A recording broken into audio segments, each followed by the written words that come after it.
So here's Jacob doing what his fathers did. It's what Abraham did. It's what Isaac did, and now he's doing the same thing. Jacob saw no need to change the spiritual pattern of his family.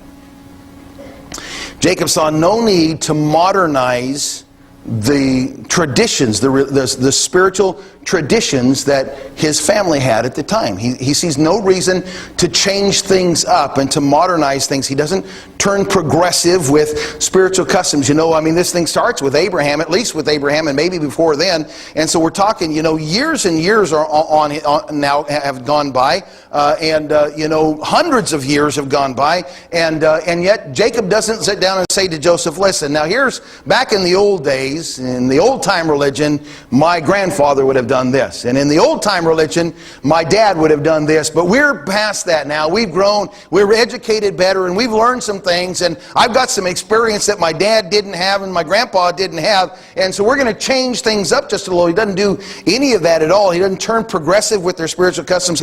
Jacob sees his duty to hold fast to the things that he had seen and been taught by his fathers. And I want to encourage you and me that we do the very same thing, that we hold fast. Not that we try to make Christianity work better in our day than it did in the day before. And the faith of our fathers and those convictions for which they were willing to die should never be taken lightly. The things that believers 300, 400, 500 years ago were willing to give their lives for should be things that you and I do not give up. And don't say, there are things that people were dying for 400 years ago that Christians today are saying are ridiculous and stupid.